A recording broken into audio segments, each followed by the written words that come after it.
So Rich Dad Insiders, first lesson on taxes.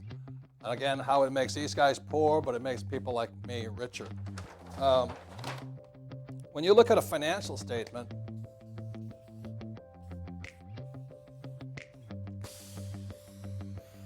if you listen to your mommy and daddy and they said to go to school and get a job, the only problem with that is your first line item expense with a job is taxes. And so immediately money flows in and it flows out here to the government immediately. And this was caused back in the US at least. Where that came from was that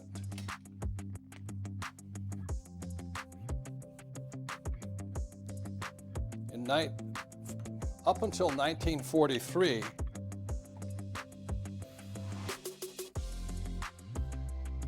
what happened, there was no payroll deduction. But during World War II, because the war was so expensive, in 1943 they passed what was called the Current Tax Payment Act. And basically what that said was all employees, the government got paid before you did. So when you open up your paycheck, you'll see withholding and all that. That's government taking taxes out of you. And then these guys here, the S's, which are the doctors, lawyers, small business guys, they said, who cares, because these guys are getting screwed, you know. But then in 1986, they passed the Tax Reform Act, 86 Tax Reform Act, and it got these guys too. So at that point here, these guys were in big trouble. The difference between B's and I's is, number one, this. If you own your own business, guys like me pay taxes last.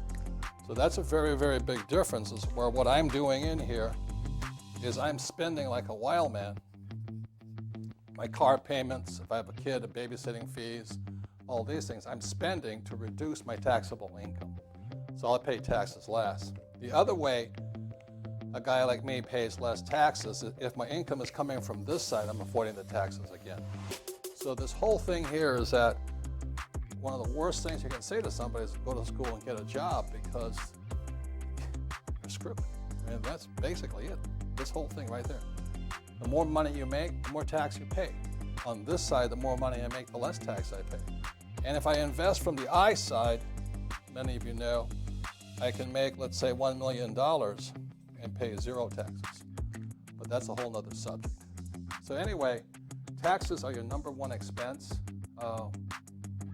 And for these guys here, you don't really have many options, unfortunately. And on this side, you have a lot of options. There's one last thing I'll pass on, is that there's different kinds of income. There's earned income, portfolio income, and passive income. These guys, E's and S's, work for earned income, which is the highest tax income there is. If you're an investor and you're investing for capital gains, like you buy a stock at $10, you sell it for $15, you're working for a portfolio, and I could be wrong, but I think it's 28% tax. And so people who are flippers, they buy a house and they sell it, you know, it could be portfolio. The other thing too, though, people who are flippers, they're not really I's, they're really S's according to the tax code. For them, it's a job, so they get taxed at earned income. I think that's kind of funny personally. But anyway, capital gains tax is 28%, and passive income, which is the lowest, can be at 0%. And so there's so many different things that a person can do with a little financial education about how to pay less taxes, because taxes are your greatest expense. And there's one last thing on this one, which I think is even funnier. When you save money, your interest is taxed at this level. So if, let's say, you have $1,000 interest, that's earned income tax, the highest tax possible. And if you put your money in a 401k or retirement plan, and when you pull your money out, you get taxed at earned income also. So all of these guys thinking they're investing in their 401k, they're really getting taxed and earned income the whole way. And I hate to say it, but you guys are getting screwed, you know. But that goes back to this part here. If you're saving for retirement, you're probably working for earned income, and the taxes will just wipe you out. So that's my basic, simple lesson on taxes, because taxes are your number one expense. Okay, and insiders, now we're going to the second thing that causes people to be financial struggle. This is a word called debt. Debt is a four-letter word for most people, but for me personally, it's a wonderful word. And going into how debt affects most people, it goes to this, again, the financial statement. So you follow your parents' advice, you go to school, you get a job, and the first thing you have is taxes start killing you. And then you follow their advice. You go and buy a house because your house is supposed to be your biggest investment. And it's an asset, not really an asset, it's the biggest liability you'll ever buy. And so the next thing you know, you have a mortgage, 3 kids, you're screwed. And where the word mortgage comes from the word mortier, French word means death. You are going to die working for the bank at that point. Because you've read my book, Conspiracy of the Rich. You know, the purpose of the banking system is to get you in debt. And like a credit card, they never want you to pay off the debt. They just want you to pay the interest like you should, you know. So what happens then is when you read the income statement, it says here, mortgage payment. And when you look at the cash flow, then money is coming in this way, it's coming in this way. And that's why what happens for most people, debt wipes them out. Whereas on my side, the reason I like debt is, let's say I buy a 10-unit apartment building, and I borrow, and I have a $50,000 mortgage on that. I like that because this apartment building, if it's, number one, well-financed and well-managed, it'll put cash in my pocket every single month. So this is an example of bad debt, and this is an example of good debt. Very simply, good debt makes you rich, and bad debt makes you poor and old and struggling to make the payments. This thing here, again, is well-managed. My tenants pay the mortgage. They pay my insurance, they pay all of my upkeeps, my repairs, and all that. It's a wonderful, wonderful investment. The other thing about this debt, it's tax-free debt. In other words, let's say, to make it simple, it's a $100,000 mortgage. I didn't have to work for that money. If it was money from my savings, let's say I'm taxed at 50%, I would have to save $200,000 to get this much of a mortgage. But by just borrowing it, I don't have to pay any tax on this $100,000, and my tenants pay it off for me. The other thing too is if I refinance the thing, which is my strategy for having an infinite return on my properties. If I refinance the property, then I can pull the $100,000 out tax-free, and it goes to income up here, $100,000 tax-free, as long as it's debt. So it's really understanding how to use good debt and bad debt. Another thing, a lot of people say, cut up your credit cards. That's insane. If you don't have a credit card, how do you rent a car? How do you check into a hotel? See, it's not the credit card is the problem. It's lack of financial education. I love my credit cards. So credit cards can be very useful, especially when I have multiple companies. I have different credit cards for different companies that keep track of my expenses. So it's not that debt is good or bad. It's not understanding and not having financial education in school. It explains the difference between good debt and bad debt. Very simply, good debt makes you rich. Bad debt makes you poor. You pay a lot of tax on this, and I pay no taxes here. So there's very big advantages to good debt and bad debt. And again, most of this was covered in Rich Dad, Poor Dad. So anyway, and another thing too is this other book here, The Real Book of Real Estate. There's 22 of my advisors in here. A number of these people will explain to you how real estate guys use debt to get rich and pay no taxes. So it is one of the biggest secrets kept for most people. But anyway, good debt and bad debt. Okay, for insiders now, there's 4 main reasons why people struggle, and we're now in inflation and deflation. Forgive me to explain why deflation is such a problem today is because back in 1971, Nixon took us off the gold standard, and that allowed us to print money. So then by the 1980s, the first bailouts were only $1 million. Then by the late 90s, or the late 80s, early 90s, the bailouts for the banks were in the billions, and today they're in trillions. So when they changed the rules of money, the whole economy expanded upon this mountain of debt, and it was trillions of dollars. And then when they couldn't pay the debt anymore, the thing started to collapse.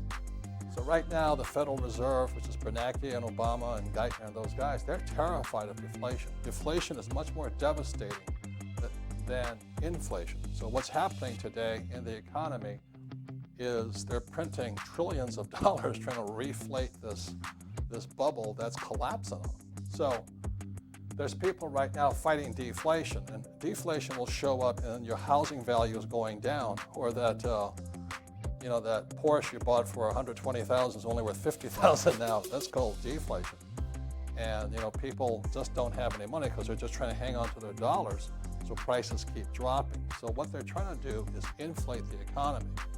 Now, the more they try and inflate the economy, and the way they do that is by printing more money and increasing taxes. So as you know, the state of California is in big trouble. I think 46 out of 50 United States today are in trouble financially. So their taxes and this will cause prices to come back up because everybody's trying to tax everybody now. So inflation is not just debt, it's also taxes coming into the whole thing. And it's caused by lots of debt in the economy.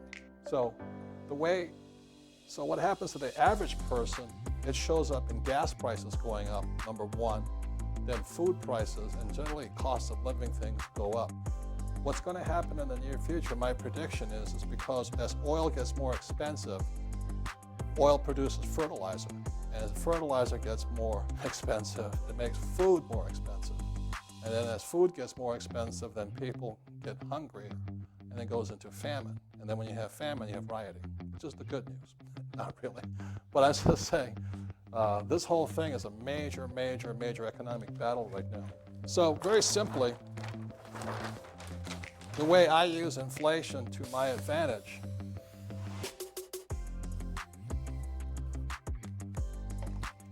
is I very simply buy commodities. And the commodities, number one commodity I own is oil. So every month, there's an oil check to me.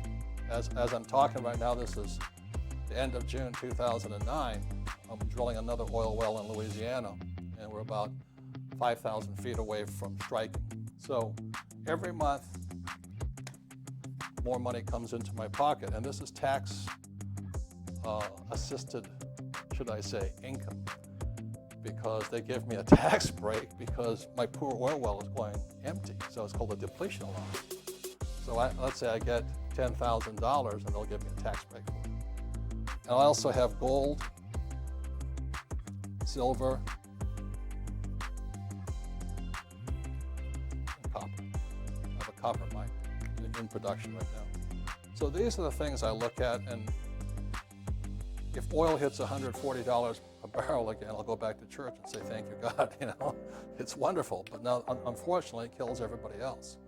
So that's just my example of, for most people, they're trying to save money, and again, you're taxed at earned income level, and trying to save for their retirement, and that'll come out as earned income level also. You're getting screwed, just screwed. So in today's economy, if you're concerned about inflation, for the average person, I think the best investment today is silver. You can buy, I think silver today is around $15 an ounce. And the beauty of silver, it's an industrial commodity. It's also an industrial precious metal, which means it's used in every cell phone, computer, light switch, and all this. So silver is a really good buy at 15 bucks. Today, as I'm speaking, gold's around 900. It's a little too high. But I think this one is the biggest sleeper going right now. And today, there is more gold than silver in the world. Silver is depleting, gold's increasing.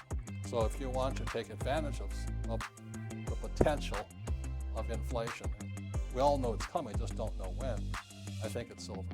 So anyway, that is how I use this word here, inflation, to make me richer, but it's really not inflation that's making me richer. It's the devaluation of the dollar that's making me richer. The dollar is going down in value, so savers are getting screwed because the purchasing power of the dollar is going down, and it's all currencies throughout the world. So basically, inflation is really a counterpart to devaluation, and as long as the governments are printing money to pay their bills, there'll probably be inflation. Thank you very much. Okay, insiders, again, there's 4 reasons people enter financial struggle. It's because they listen to mommy and daddy and they went to school and got a job. But anyway, there's taxes, debt, inflation, deflation, and retirement.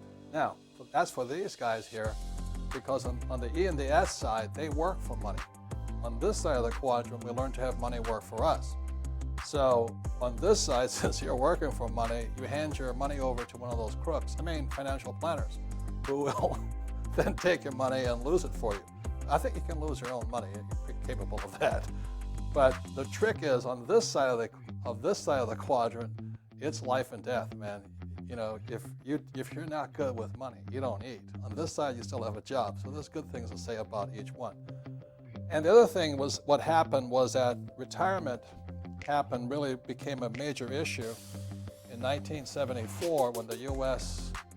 Congress passed the ERISA Act, E-R-I-S-A, which stood for Employee Retirement Income Security Act, or something like that. And every time the government guarantees you security, some things you're in trouble. But basically, the Employee Retirement Income Security Act basically said, all you E's, you're on your own. All your S's, you're on your own. Because what happened prior to 1974, my parents' generation, the WW to World War II generation, they had what was called a defined benefit pension plan. And what that said was that if you work for, let's say, GE or General Motors, we guarantee you $4,000 a month. Well, that's a defined benefit. They defined the exact amount you would get for the rest of your life. Let's say you retire at 65. For the rest of your life, you would get that much money, plus medical, plus this. The reason 1974 was so crucial was very simply because the business guys couldn't afford these guys anymore, and the investors were getting angry. They said your biggest drag on your financial statement of General Motors and GE was this retirement here. And so you've got to get rid of those employees on retirement. So that's why they passed ERISA, Employee Retirement Income Security Act, which means you were screwed. It should be Employee Retirement Income Screwed Act. You just lost it all. So they shifted. Let me get my picture here. There's the investors in General Motors saying, these guys are too expensive, get rid of them. So that's why Congress passed that law. So they shifted from a defined benefit to a defined contribution plan, commonly known today as a 401k or a SEP or an IRA and all that. And you're on your own, sweetheart. And that's what happened.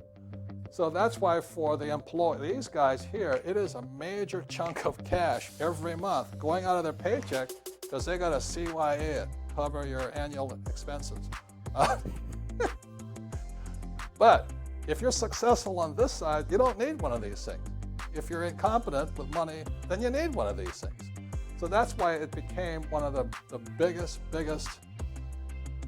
expenses for guys my age and the younger kids coming up. And they keep putting money in those mutual funds. I can't believe it.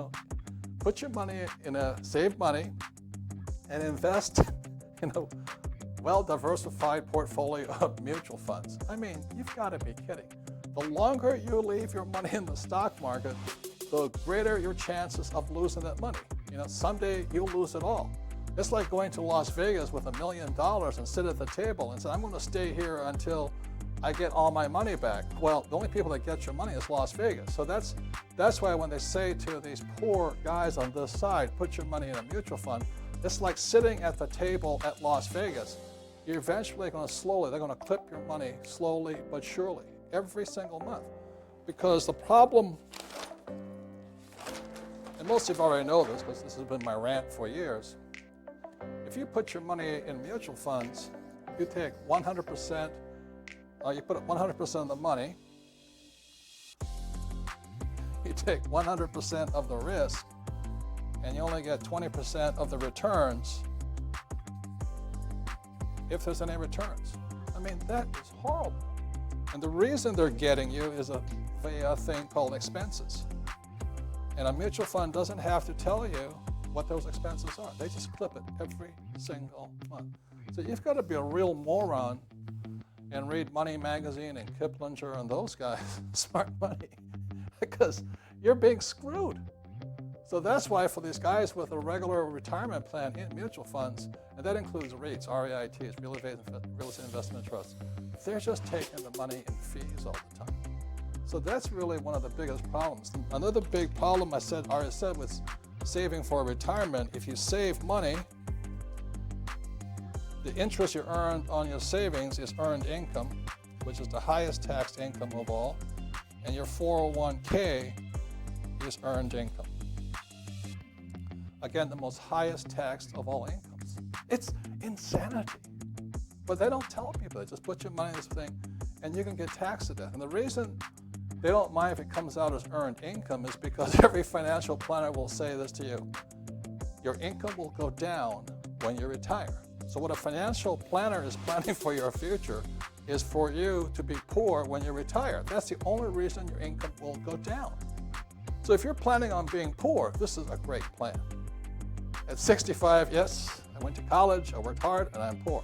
Very smart person, and I'm going to pay the highest taxes possible. That is not intelligent. So that's I just don't get it, you know. So anyway, there is almost no benefit for these poor schmoes on this side saving money for their retirement because you're going to pay the highest taxes. But the only way it makes sense if you plan on being poor when you're old. So this is the difference for myself and my wife Kim. And as you know, the ESB and I don't want a retirement because every year I'm adding more assets. So I have several businesses. Kim has 1,400 real estate units. She's going to add another 500 more this year. So her income will go up. I'm going to drill one more oil well and all this. And our income just keeps increasing. That's the difference here. The B's and I's focus here. That is the difference. And these guys here focus on these guys here focus here on this money going to their 401k. And it's being sucked out. Inexpensive. So there's so many different ways you can make money, but retirement is not one of my issues. I'm focusing on my asset column, and every year I just increase the number of assets. So what's happening is my income goes up, but my taxes go down because it's income that's coming from this thing, not income coming from my job. And I don't ever plan to pay the taxes on that. I don't have one. I don't really want one. And why would you want to pay somebody to lose your money? You can do that by yourself. So that's why I don't have a retirement plan. But my retirement makes me rich because I manage my own money. I focus on the asset column, and every year my wife and I increase the number of assets, so our income keeps going up. That's why the rich are getting richer. Thank you.